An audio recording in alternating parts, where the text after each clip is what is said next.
राम राम सा। आप सबका मेरे YouTube चैनल में बहुत बहुत स्वागत है सा। और मैं आज आपको आषाढ़ी एकादशी व्रत कथा, पूजा विधि, शुभ मुहूर्त बताने जा रही हूँ। सनातन धर्म में देवशयनी एकादशी का बहुत ज्यादा महत्व होता है। विष्णु पुराण के अनुसार इस एकादशी वाले दिन भगवान विष्णु जी 4 महीने के लिए विश्राम करते हैं।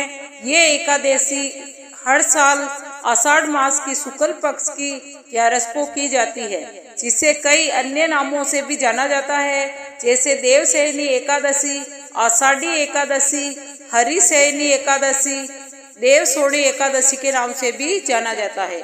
आप भी एकादशी का व्रत रखते हैं, तो आइए जानते हैं आषाढ़ी एकादशी कब है और पूजा करने का शुभ मुहूर्त क्या है और इस व्रत के नियम का पालन कैसे करें। ये सब जानने के लिए इस कहानी को अंत तक अवश्य सुने। देवशयनी एकादशी का महत्व।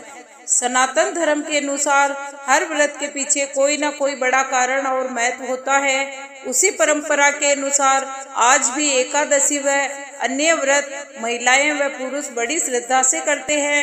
विष्णु पुराण के अनुसार भगवान विष्णु जी 4 महीने के लिए शयन विश्राम नींद लेने के लिए जाते हैं। जिस दिन भगवान अपने शयन काल में आते हैं, ये आषाढ़ मास की एकादशी होती है। इसी कारण इस एकादशी को देवशयनी एकादशी या हरिशयनी एकादशी के नाम से भी जाना जाता है। पुराणों के अनुसार भगवान जी अपने क्षीर सागर में 4 महीने तक विश्राम करके देवउठनी एकादशी को जागते हैं। दूसरी ओर कहा जाता है कि इन 4 महीने में सनातन धर्म में कोई भी शुभ कार्य नहीं होते हैं, जैसे शुभ विवाह, मांगलिक कार्य, धार्मिक कार्य आदि नहीं होते हैं, क्योंकि पुराणों में इस समय किए जाने वाले शुभ कार्यों को वर्जित कहा गया है। देवशोनी एकादशी कब है? सनातनी कैलेंडर के अनुसार हर साल देवशोनी एकादशी का व्रत आषाढ़ महीने की शुक्ल पक्ष की 11 को किया जाता है। पर बात करें अंग्रेजी कैलेंडर के अनुसार इस साल एकादशी का व्रत 29 जून 2023 गुरुवार के दिन है, जिसकी शुरुआत भी 29 जून को प्रातःकाल जल्दी सुबह 3:18 पर हो रही है। और बात करें तो समाप्ति की, तो ये एकादशी 3 जून को प्रातःकाल 2:42 पर लगभग हो जाएगी। ज्योतिषी और पंडितों के अनुसार आषाढ़ी एकादशी का व्रत 29 जून 2023 गुरुवार को ही किया जाएगा। इस साल का ये व्रत बहुत ही अच्छा बताया जा रहा है, क्योंकि इस दिन भगवान विष्णु जी की विशेष कृपा बनी रहेगी। यो इसलिए कि जिस वार को एकादशी का व्रत है वह वार गुरुवार यानी वह विष्णु भगवान को समर्पित होता है। देवशयनी एकादशी का व्रत प्रारंभ 29 जून प्रातः 3:18 पर होगा। देवशयनी एकादशी का समापन 30 जून प्रातः 2:42 पर होगा। आषाढ़ी एकादशी का व्रत 29 जून और 2023 को किया जाएगा। एकादशी व्रत की पूजा की विधि। मान्यताओं के अनुसार इस व्रत वाले दिन व्रत रखने वाले व्यक्ति या महिला को प्रातःकाल जल्दी उठकर गंगा जल पानी में मिलाकर स्नान करना चाहिए और स्वच्छ वस्त्र पहनने चाहिए। जिसके बाद सत्यनारायण भगवान सूर्य देव को जल का अर्घ्य देकर पीपल व तुलसी के वृक्ष में भगवान विष्णु भगवान की पूजा करके जो जल बचे उसको पीपल या तुलसी के वृक्ष में अवश्य चढ़ाएं। उसके बाद आपको भगवान विष्णु जी की पूजा करनी है। पूजा करते समय आवश्यक सामग्री जैसे तुलसी, पुष्प, फल, माला, अक्षत, नैवेद्य और पंचामृत, कलश, शुद्ध जल आदि लेना चाहिए। व्रत की पूजा करने के बाद आपको देवशयनी एकादशी व्रत की कथा भी सुननी होगी।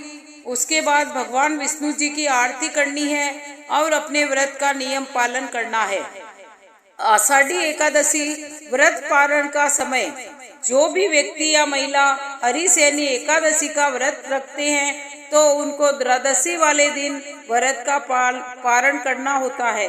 आषाढ़ 11 व्रत का पारण 30 जून 2023 शुक्रवार के दिन करना है।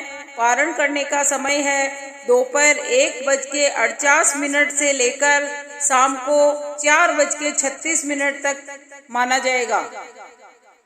आषाढ़ी एकादशी व्रत कथा। अब आपको मैं कथा सुनाने जा रही हूँ। महाभारत से जुड़ी मान्यताओं के अनुसार एक बार पांडु पुत्र ज्येष्ठ पुत्र धर्मराज युधिष्ठिर जी ने भगवान श्री कृष्ण जी से आषाढ़ महीने की शुक्ल पक्ष की 11 के बारे में पूछा और कहा कि हे मधुसूदन, कृपा करके आप हमें इस एकादशी के बारे में विस्तार से बताइए। धर्मराज जी की ये बात सुनकर श्री कृष्ण जी कहते हैं कि एक समय में सूर्यवंश में मानदाता नाम का एक महाप्रतापी व सत्यवादी राजा हुआ करता था, जो अपनी ही प्रजा से बहुत प्रसन्न रहता और अपने पुत्र के भांति प्रजा का लालन पालन करता था। राजा मानदाता के राज्य में कोई भी व्यक्ति दुखी नहीं था, बल्कि चारों ओर धन धान्य से परिपूर्ण था। एक बार राजा मानदाता के राज्य में लगातार 3 सालों तक वर्षा नहीं हुई, जिस कारण पूरे राज्य में सूखा पड़ गया। प्रजा भूख व प्यास से तड़पने लगी और चारों ओर अन्न व जल की त्राही मच गई। इस समस्या के निवारण करने हेतु प्रजा अपने राजा के पास गई और अकाल पड़ने के बारे में बताया और कहा कि हमारी रक्षा करो राजन। अपनी प्रजा का दुख सुनकर राजा ब्रह्मा जी के पुत्र ऋषि अंगिरा जी के पास गए, महर्षि को प्रणाम किया और अपनी पूरी बात सुनाई।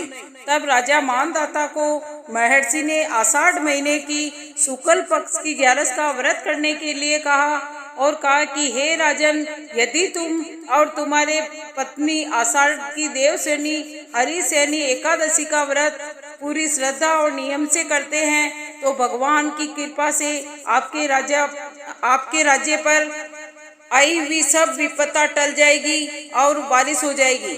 उसके बाद राजा मानदाता अपनी पत्नी के सहित आषाढ़ी एकादशी का व्रत करते हैं। राजा ने यह व्रत पूरी लगन और श्रद्धा से लगभग 3 सालों तक किया, जिससे प्रसन्न होकर भगवान ने उसके राज्य में फिर से चारों ओर हरियाली कर दी। कहा जाता है कि तभी से लेकर आज तक हर साल आषाढ़ शुक्ल पक्ष की एकादशी का व्रत किया जाता है। बोलिए श्री विष्णु भगवान की जय, श्री लक्ष्मी नारायण की जय।